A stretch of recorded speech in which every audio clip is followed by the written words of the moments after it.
Atomic theory and numericals. आज हम इसमें एटॉमिक थ्योरी एटम्स के बारे में पढ़ेंगे। According to the Dalton every matter is made up of small particles which is known as atom. Dalton के अनुसार प्रत्येक पदार्थ छोटे छोटे कणों से बना है जिसे हम परमाणु कहते हैं। Atom can not be divided in smallest part by any physical and chemical reaction according to Dalton. परमाणु को और छोटे भाग में कभी भी किसी प्रक्रिया के द्वारा नहीं तोड़ा जा सकता, चाहे रासायनिक हो चाहे भौतिकी।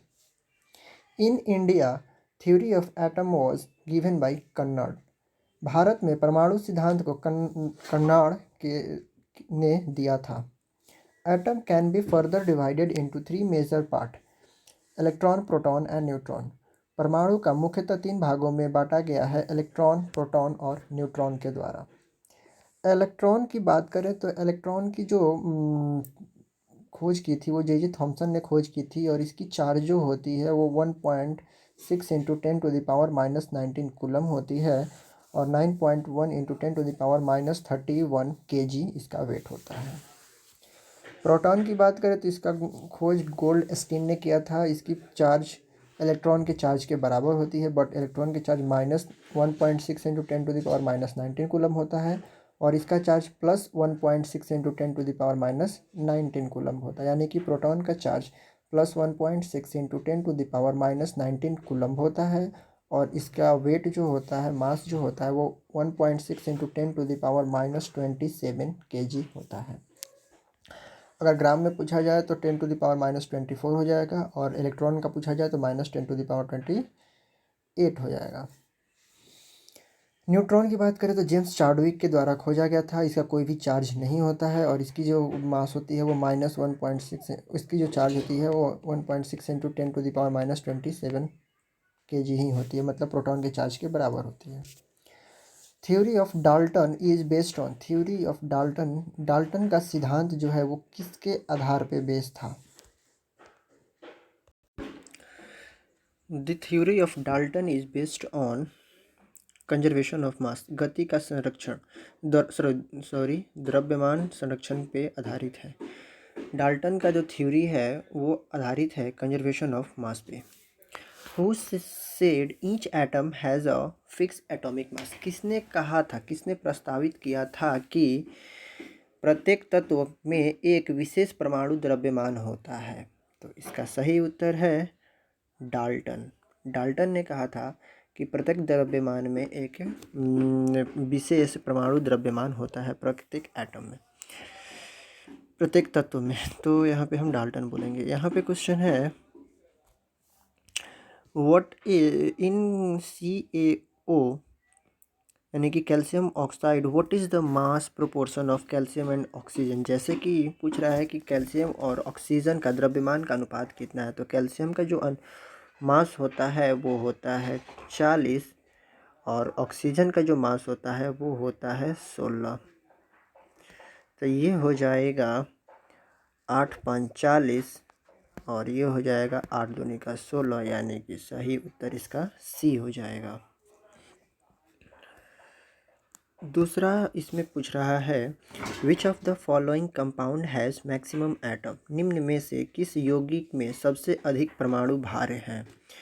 तो इसी क्वेश्चन में अगर हम बात करते हैं HNO2 का, इसका अगर हम बात कर रहे हैं तो इसमें जो भार है, एक हाइड्रोजन है प्लस एक नाइट्रोजन है प्लस 2 ऑक्सीजन है, तो कुल मिलाकर इसमें 4 है। अगर हम बी की बात करें, इस वाले की बात करें, तो इसमें है 2 हाइड्रोजन, 1 सल्फर और 4 ऑक्सीजन, 7 है।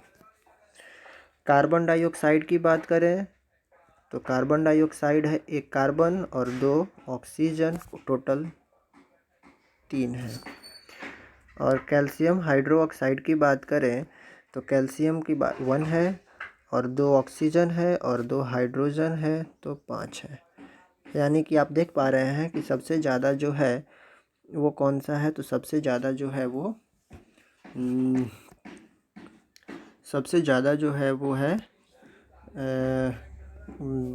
H2SO4 यानी कि सल्फ्यूरिक एसिड, बी इसका आंसर सही होगा।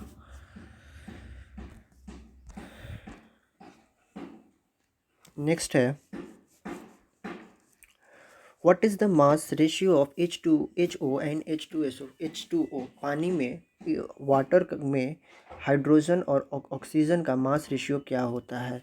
तो हाइड्रोजन का मास होता है, देखिए यहाँ पर H2O लिखा हुआ, हाइड्रोजन का एटॉमिक मास होता है 1 यानी कि 1 × 2, और ऑक्सीजन का मास होता है 16 यानी कि 16। ये होता है 16। एक मिनट, ये थोड़ा गलत हो गया, यहाँ पे अनुपात डालना है, तो ये हो जाएगा ये, तो यानी कि 2/16, 2 यानी कि 1:8 इसका सही आंसर हो जाएगा, यानी कि इसका बी आंसर करेक्ट है। कैल्शियम का पूछ रहा है कि कैल्शियम का मास कितना होता है? कैल्शियम का मास 40 होता है। अब इसमें पूछ रहा है कि NH4NO3 का कितना परसेंट है, इसमें कितना परसेंट नाइट्रोजन है? तो इसको फाइंड आउट करने के लिए सबसे पहले सबका मास को ऐड करना पड़ेगा। तो यहाँ पे मतलब अगर नाइट्रोजन है तो नाइट्रोजन का मास 14 होता है, प्लस हाइड्रोजन का मास 1 × 4 हो जाएगा क्योंकि 4 मॉलिक्यूल्स है। फिर यहाँ पे नाइट्रोजन का 14 हो जाएगा, प्लस O3 यानी कि एटॉमिक का मास होता है ऑक्सीजन का 6, और 3 मॉलिक्यूल्स है तो 3 से मल्टीप्लाई करेंगे, और सबको अगर हम ऐड करते हैं तो ये होता है 48, और ये हो गया 14, 14 + 14 हो गया 28, 28 + 48 हो जाएगा आपका 28 + 48 हो जाएगा 76, और 4 ये हो जाएगा 80, यानी कि इसका जो वेट आ रहा है वो है 80। ठीक है, और इसमें फिर नाइट्रोजन का पूछ रहा है, तो नाइट्रोजन का मास को से डिवाइड करना है, तो नाइट्रोजन इसमें 2 है, तो यानी कि नाइट्रोजन का मास कितना होता है 14, यानी कि 14 × 2 कर देने पे हो जाएगा 28। अब पूछ रहा है परसेंटेज कितना है, तो 28/80 × 100 सॉल्यूशन कीजिए तो आ जाएगा आपका 35 इसका आंसर। तो इसका जो परसेंटेज है वो है आपका 35 इसका आंसर हो जाएगा। ऐसे देख भी लीजिए, 20/80/100, तो ये 0 से 0 कैंसिल, 7 ये हो जाएगा 4 7 जा, और ये हो जाएगा 4 2 जा, ये हो जाएगा 5, और 7 5 जा 35, यानी कि ये आंसर हो जाएगा इसका। अब पूछ रहा है कि CO2 में कार्बन का कितना परसेंट है, तो सिमिलरली वैसा ही है, कार्बन का एटॉमिक मास कितना होता है, तो कार्बन का एटॉमिक मास 12 होता है, और कार्बन डाइऑक्साइड का मॉलिक्यूलर मास होता है, कार्बन का एटॉमिक मास 12, और ऑक्सीजन का हो गया 12 प्लस ऑक्सीजन होता है 16, और 16 चूँकि 2 मास है तो 2 मॉलिक्यूल्स है तो 2 हो जाएगा, यानी कि 32 + 2 12 44 × 100। तो जाहिर सी बात है कि यहाँ पे आप देख पा रहे होंगे कि ये हो जाएगा 11, और ये हो जाएगा 25, तो ये पूरा तो कटेगा नहीं, तो पॉइंट में ही आंसर आने वाला, यानी कि ये हो जाएगा 27 पॉइंट। वैसे इसका जो आंसर आता है वो 27.277 करके आएगा, तो हम लगभग 27.3 मानकर चलते हैं। पूछ रहा है इलेक्ट्रॉन का इलेक्ट्रिकल चार्ज कितना होता है, तो इलेक्ट्रॉन का इलेक्ट्रिकल चार्ज निगेटिव होता है। इसका कितना चार्ज होता है, तो इलेक्ट्रॉन का जो निगेटिव चार्ज होता है वो होता है -1.6 × 10⁻⁻19 कूलम्ब। प्रोटॉन का +1.6 × 10⁻⁻19 कूलम्ब।